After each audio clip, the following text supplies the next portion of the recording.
Halo kawan-kawan semua, kembali lagi bersama saya di channel Investor Logis.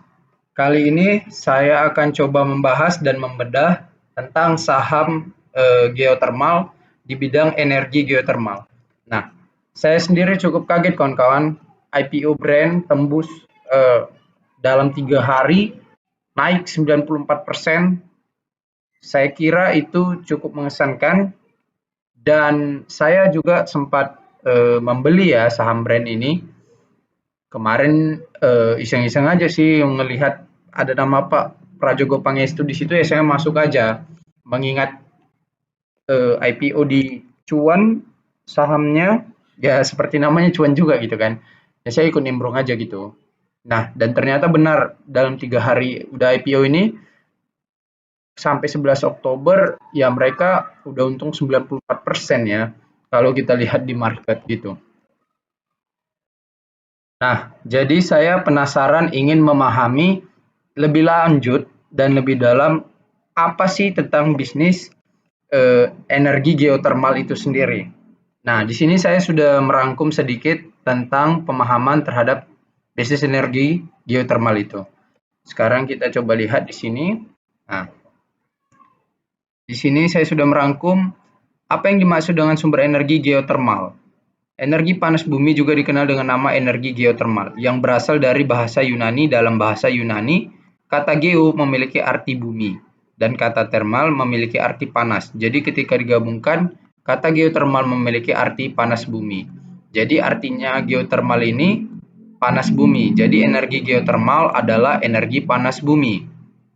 Energi panas bumi sendiri dihasilkan dan disimpan di dalam inti bumi. Oke. Geotermal digunakan untuk apa? Energi panas bumi, di samping menghasilkan listrik, energi geotermal juga bisa digunakan untuk pompa pemanas, alat mandi, pemanas ruangan, rumah kaca untuk tanaman, dan proses-proses industri. Jadi banyak juga kegunaan energi panas bumi ini, kawan-kawan. Apakah geotermal termasuk sumber daya alam? Sumber daya alam energi terbarukan meliputi panas bumi, sinar matahari, angin, dan aliran dan terjunan air. Jadi, panas bumi sendiri merupakan termasuk sumber daya alam ya, kategorinya.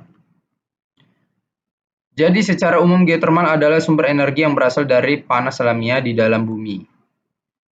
Apakah energi geotermal ramah lingkungan? Energi geotermal juga merupakan proven teknologi, teknologi yang sudah terbukti aman dan ramah lingkungan. Jadi intinya di ramah lingkungan ini kawan-kawan, karena kan arah ekonomi dunia ke depan sedang mengurangi efek dari energi fosil yang mengakibatkan eh, apa bumi ini semakin panas gitu.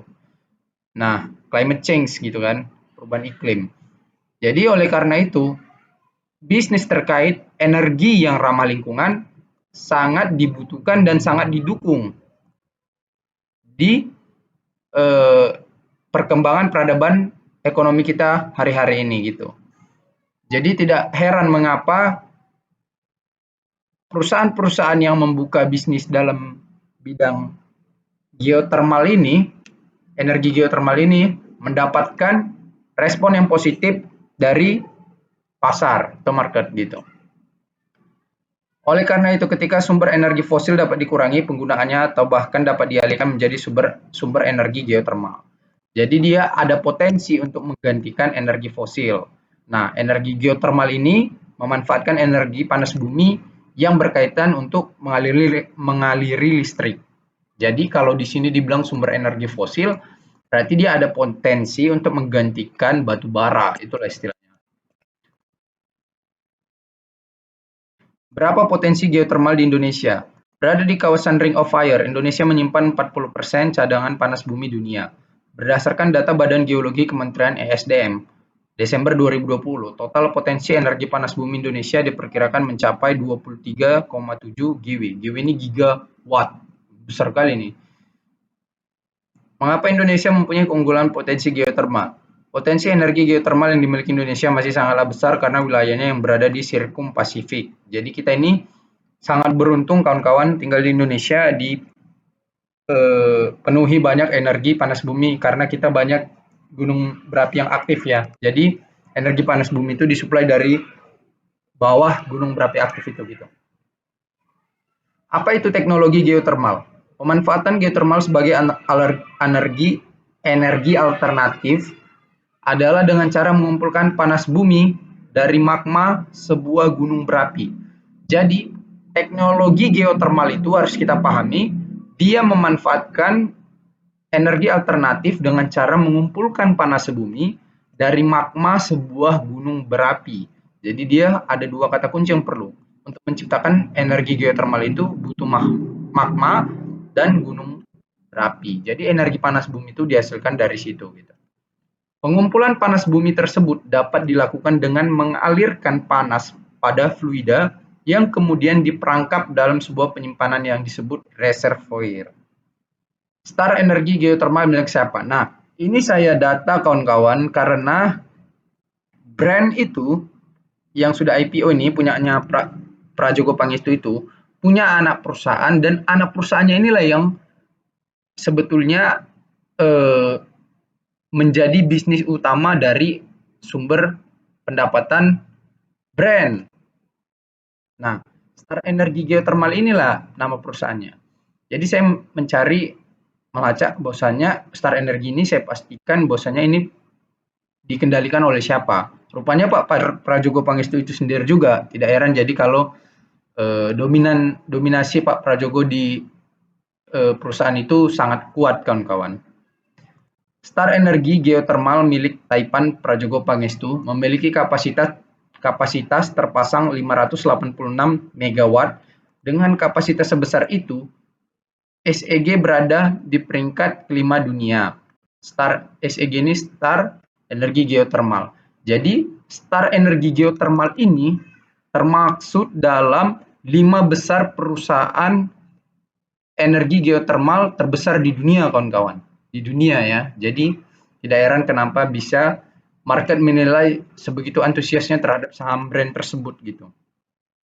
Sementara PGE, perusahaan plat merah yang, ini PGE ini dia bilangkan Pertamina Geothermal Energy, udah pasti ya kan.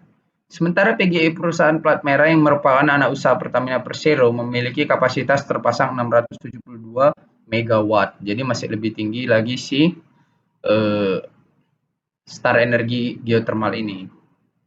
Adakah sumber pembangkit listrik di Indonesia menggunakan geothermal? Pembangkit listrik Sarula akan menggantikan pembangkit listrik panas bumi wayang windu milik Star Energi sebagai pembangkit listrik tenaga geothermal terbesar di Indonesia.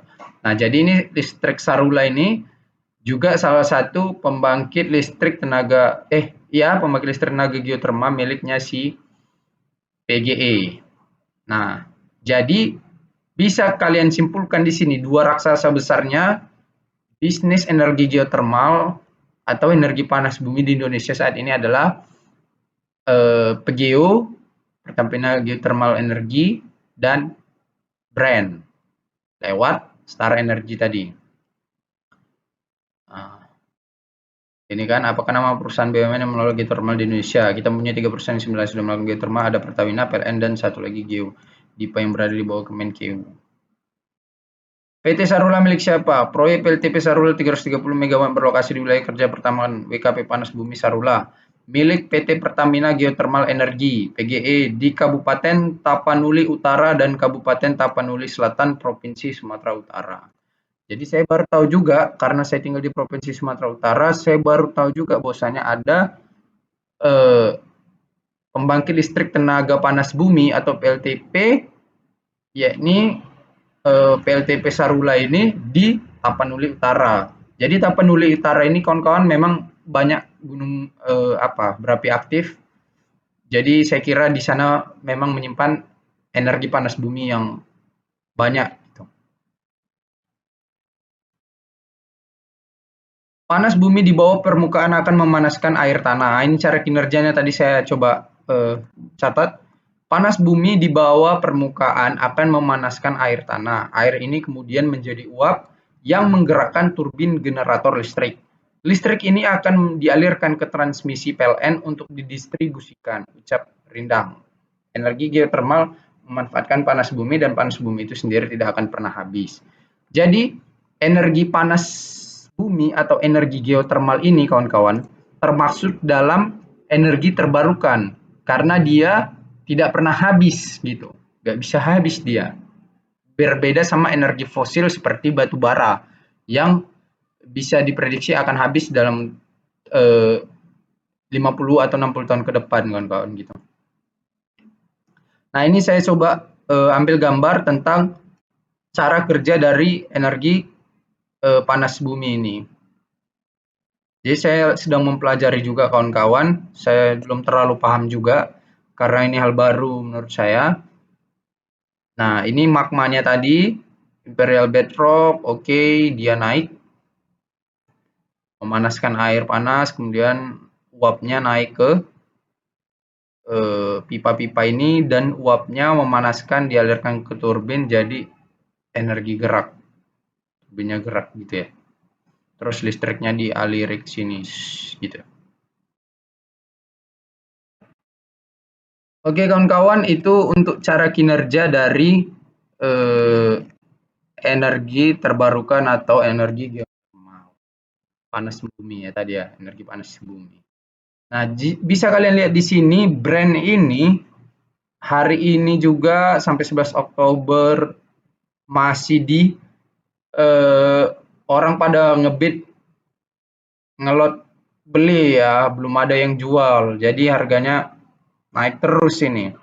Saya nggak tahu naiknya sampai berapa baru ada transaksi jual beli karena saya pakai dua aplikasi sekuritas, Stockbit dan iPod belum ada yang jualan kawan-kawan, masih pada ngantri beli semua. Jadi pasti harganya akan naik terus sampai adanya transaksi jual. Baru harganya agak fluktuatif gitu kawan-kawan.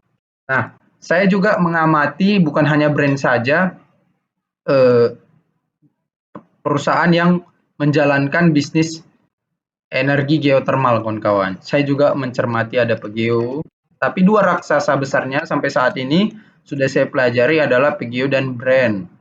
Nah, Pegeo hari ini sahamnya turun 4,07%. Di satu sisi, Brand naik. Kita aneh juga kawan-kawan kalau kayak gini. Tapi dari sisi valuasi nanti akan saya jelaskan perhitungannya. Nah, sama ada satu lagi kawan-kawan. Jadi perusahaan yang berbisnis di bidang ini masih sangat sedikit kawan-kawan. Jadi peluang kita untuk memilih masih sangat apa ya, bisnisnya masih sangat dikuasai gitu sama tiga perusahaan besar ini menurut saya. Jadi ada Power ini juga kawan-kawan, Cikarang Listrindo Tbk. Nah, Power ini lebih lama daripada Pegeo dan Brand karena dia sudah IPO sejak 2016. Nah, mereka IPO sejak Juni 2016. Jadi kalau kita baca di sini profilnya, PT Cikarang Listrindo Power bergerak dalam bidang industri pembangkitan, pemasaran dan pendistribusian tenaga listrik serta keagenan. Jadi Power ini kawan-kawan, setelah saya baca, mereka nggak fokus ke bisnis energi geothermal aja, tapi ada juga dari batu bara juga. Nah, mengelola 3 pembangkit dengan total kapasitas terpasang sebesar 1.144 MW, yakni pembangkit listrik berbahan bakar gas dan uap di kawasan industri Jababeka, 2 pembangkit listrik berbahan bakar gas di kota industri, dan 3 pembangkit listrik berbahan bakar batu bara. Tapi setidaknya mereka mengelola pembangkit listrik berbahan bakar gas dan uap di Jababeka yang paling besar ini, kapasitasnya 755 megawatt gitu. Jadi setelah saya coba kita bandingkan di sini ya. Tapi data Brand saya nggak tahu udah keluar atau belum. Ini enggak kawan-kawan, dia pembangkit listrik tenaga air. Nah, bisa kita lihat secara singkat di sini perbandingan antara ketiganya yang berbisnis geothermal ada Power, Pegeo, dan Brand. Nah, PE ratio dari Power sendiri adalah yang paling murah kawan-kawan, PE ratio-nya 7 kali dan price to book value-nya kalian bisa lihat di sini 1,111. Saya hitungnya 1,2 ini ya. Ini 7, sekian lah. Tapi kita anggap aja 7 kali dan price to book value-nya 1 kali. Pegeo 21 kali PE ratio-nya dan PBV-nya 2,2 kali ini tadi saya hitung.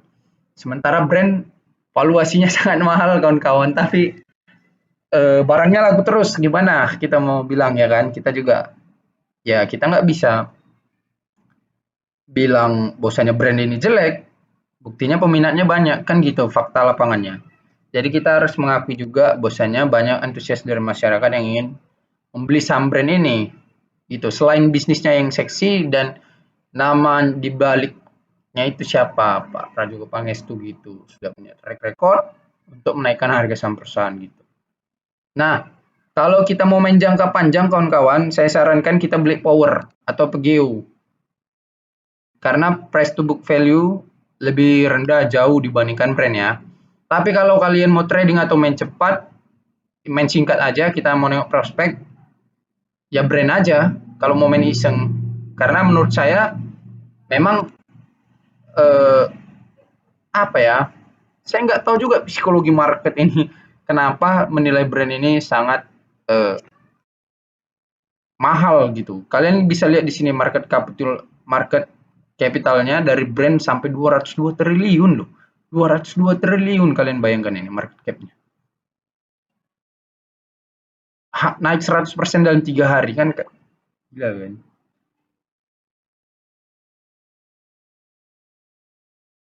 Nah, oleh karena itu eh, saya kira sangat baik untuk membeli saham brand hanya untuk singkat saja kawan-kawan. Tapi kalau panjang saya kira power lebih bagus ya karena valuasinya lebih murah gitu. Oke kawan-kawan, untuk ROE kita belum bisa bandingkan karena PGU sama brand datanya belum ada dan juga untuk kualitas laba atau segala macamnya itu saya kira belum terlalu efektif kalau kita lihat datanya sekarang karena brand masih belum rilis ya. Ya mungkin keuangan kuartal 2 atau kuartal 3 tahun 2023 ini baru bisa kita bandingkan. Oke, itu aja sementara untuk pembahasan di perusahaan yang berbisnis di energi geothermal kawan-kawan. Semoga bisa menambah referensi dan bahan pertimbangan kalian untuk membeli saham di bisnis tersebut. Terima kasih.